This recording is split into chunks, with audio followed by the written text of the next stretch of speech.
Hello students, today we are going to learn text. The name of lesson is The Golden Touch by Nathaniel Hawthorne. Okay? Yes. See, long ago there lived a very rich man called Midas. The name of the king is Midas.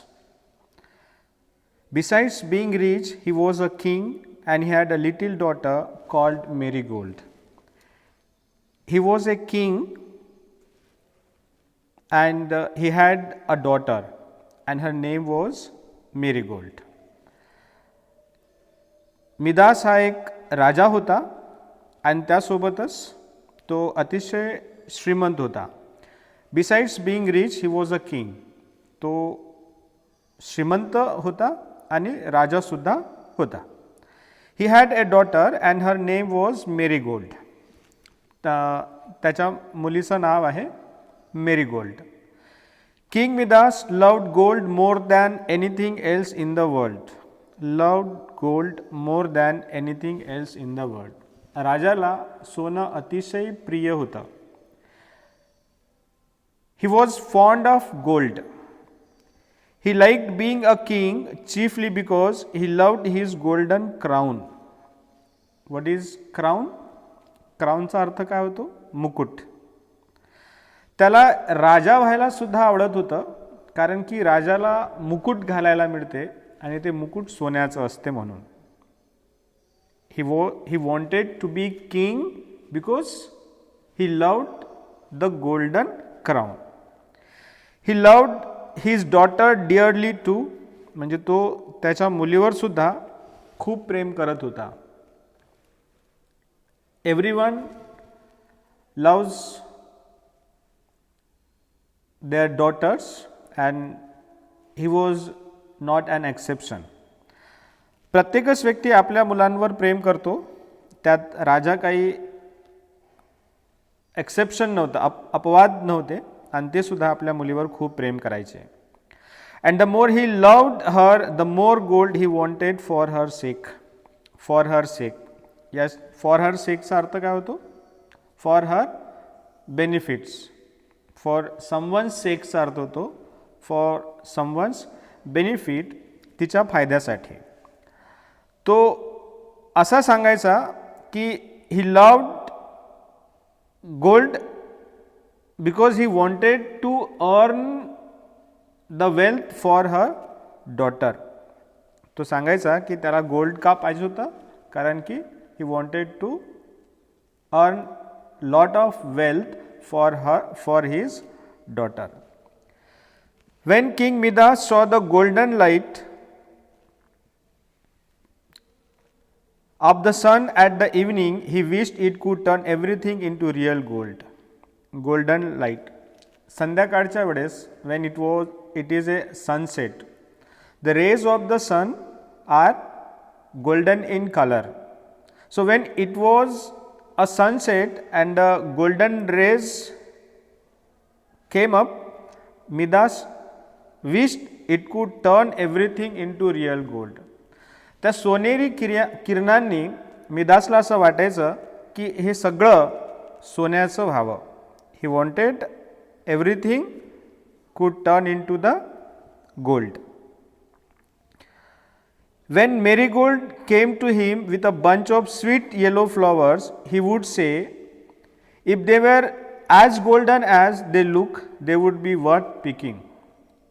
His daughter Marigold, when she came to him with a bunch of sweet yellow flowers, so when she came with a bunch of sweet flowers, he saw them and he thought it would be worth picking if they are made of gold. तो असं म्हणायचा की ही जी सोनेरी पिवळ्या कलरची फुलं आहेत, ही फुलं जर सोन्याची असती तर ते घ्यायला आणखी जास्त आवडलं असतं. When the roses in the garden, even the roses in the garden did not please him. प्लीजचा अर्थ होतो डिलाईट, म्हणजे आनंदित करणे. राजाला ती roses in the garden did not please him any more, म्हणजे त्या गार्डनमधली फुलंसुद्धा राजाला आनंदित करत नव्हती. Because they are not made up of gold, कारण की ती कशाची बनलेली नव्हती, सोन्याची बनलेली नव्हती म्हणून. The largest and sweetest and most beautiful roses ever seen because they were not made of gold. And although the king was very fond of music in his youth, ज्यावेळेस the king Midas was young, he was fond of music. जेव्हा राजे तरुण होते तेव्हा त्यांना म्युझिकचं खूप आवड होतं, म्युझिक त्यांना खूप आवडायची. परंतु आता त्यांना फक्त the only music he loved now was the sound of gold coins one against अनादर. आता त्यांना फक्त गोल्ड कॉइन्स जे आहे त्या गोल्ड कॉइन्सचं जे जिंगलिंग साऊंड असते, म्हणजे छन छन असा जो आवाज असतो, फक्त तो आवाजच त्यांना आता आवडायचा. Means now he liked only the sound of gold. त्यांना आता फक्त त्या सोन्याची जी कॉइन्स होती त्यांचा आवाज त्यांना आवडत होता. At last king Midas could not hear to touch anything that was not gold. आणि किंग मिदासची आता अशी अवस्था होती, he could not hear to touch anything that was not gold, म्हणजे त्या गोष्टी ज्या सोन्याच्या बनलेल्या नव्हत्या ते मिदासला टच करायला आवडत नव्हतं. He wanted only to touch those things those are made of gold. He used to go down to a secret room under his palace where he kept his precious store. He had a secret room.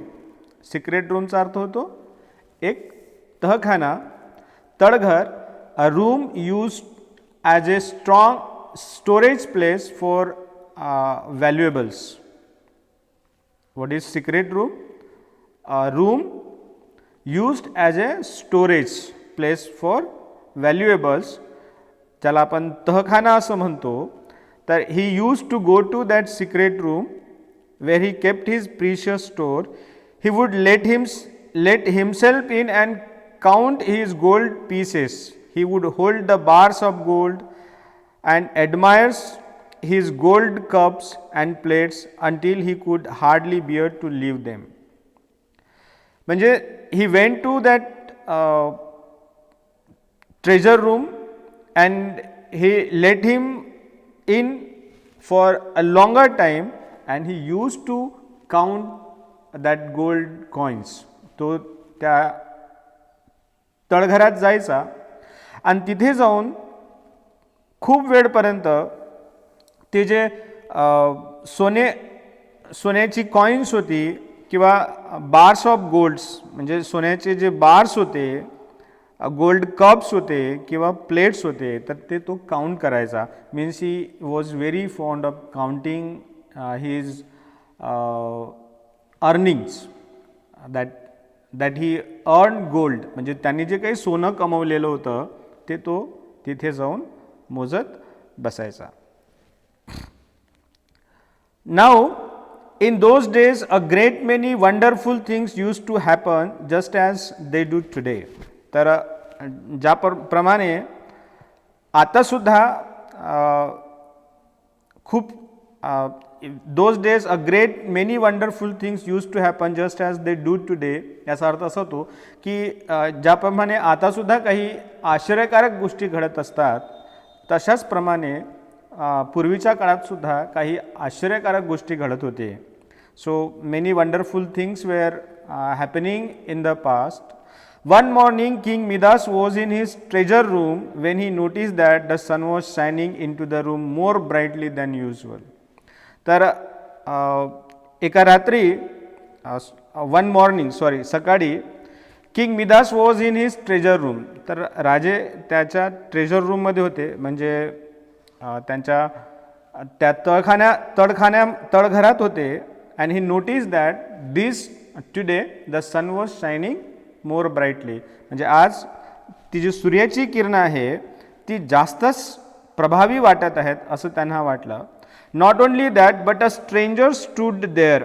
एवढंच नाही तर तिथे एक stranger म्हणजे एक अनोळखी व्यक्तीसुद्धा त्यांना उभा दिसला. Smiling at him in the light of the Sunbeam. आणि तो राजाकडे बघून स्माईल करत होता. He was smiling watching the king. म्हणजे राजाला तिथे बघून तो राजाला बघत स्माईल करत होता. King Midas knew that he had locked himself in as usual and so he guessed that the visitor was no ordinary person. King Midas म्हणतो की त्यांनी स्वतःला तिथे लॉक केलेलं होतं. because he had locked himself in and he was only person in that a secret room. So therefore he said that the person he guessed as a visitor, the person was not an ordinary person. म्हणजे जो व्यक्ती तिथे आलेला होता तो व्यक्ती काही साधारण व्यक्ती नव्हता. The stranger looked at the gold pieces that the king was counting. म्हणजे त्या स्ट्रेंजरनी त्या अनोळखी व्यक्तीने राजाला बघितलं. He saw him that the king was counting his gold coins. You seem to be a very rich man he said. आणि तो राजाला म्हणाला, he said to the king that you seem to be a very rich man. तुम्ही राजे खूप श्रीमंत व्यक्ती दिसता. ते म्हणाले की राजे तुम्ही एक खूप श्रीमंत व्यक्ती दिसता. त्यावर राजाने उत्तर दिलं, at last king Midas could not hear to touch anything that was not gold. Okay.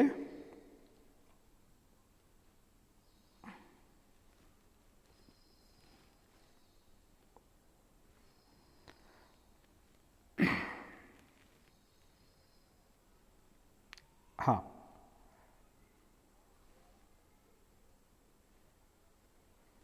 you seem to be very rich man, he said.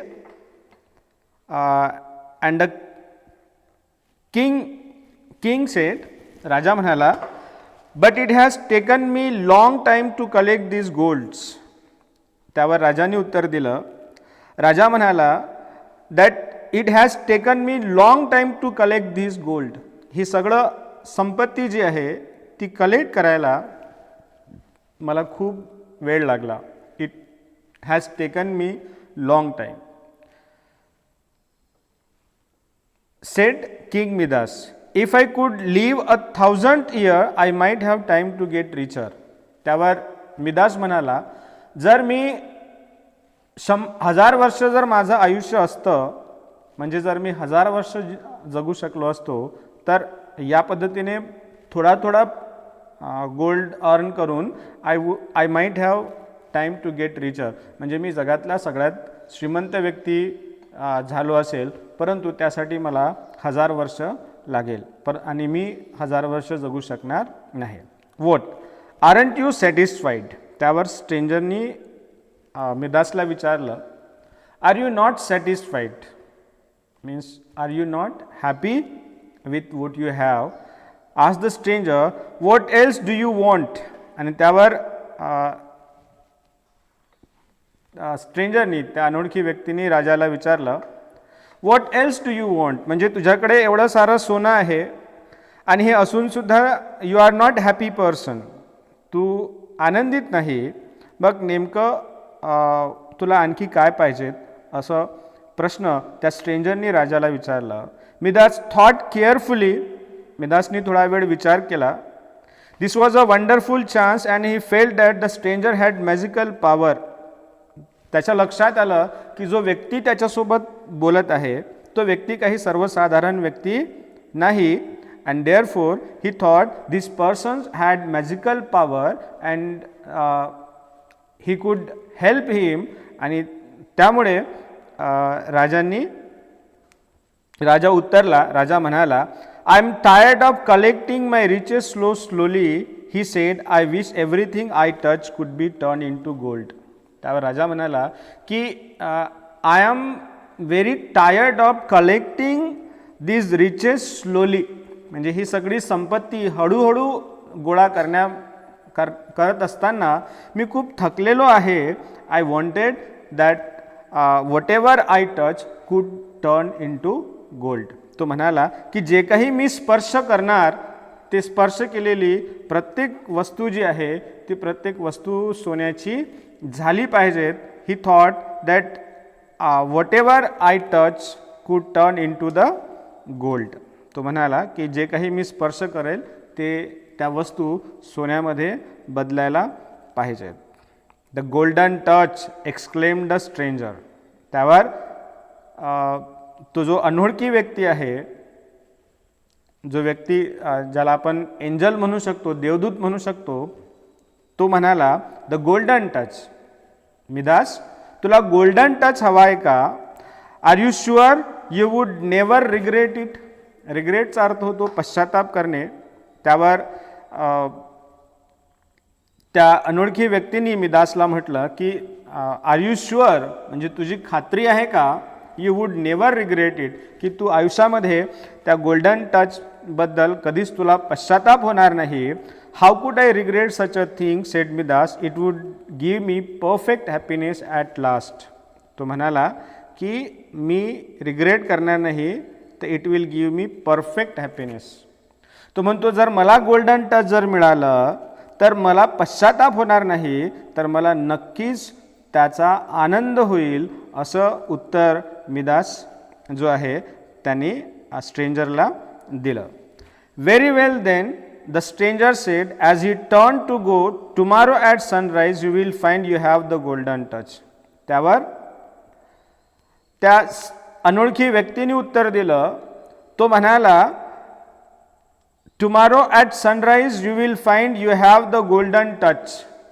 काय म्हणाला की उद्याला जेव्हा सूर्य उगवेल तर सूर्याच्या उगवताना you will find you have the golden touch. त्या सूर्याच्या किरणासोबतच तुला सुवर्ण स्पर्श मिळालेला असेल, असा वरदान. The stranger gave him the boon of golden touch and sed that you will find with the tomorrow's sunrise. Okay, the light of the sunbeam brightened so vividly that Midas closed his eyes. म्हणजे त्यानंतर that stranger went out and the light of sunrays brightened more clearly. Vividly means clearly, स्पष्टपणे. And that Midas close his eyes when he open them again the stranger had gone. त्यांनी जेव्हा ती डोळे उघडले तेव्हा बघितलं तर तो जो स्ट्रेंजर होता, अनोळखी व्यक्ती होता, तो तिथून गेलेला होता. तर आज आपण इथपर्यंत बघूया. The last line is when he open his eyes the stranger had gone. The rest of the story we will study in our next class. Okay, so till then have a good day. Bye.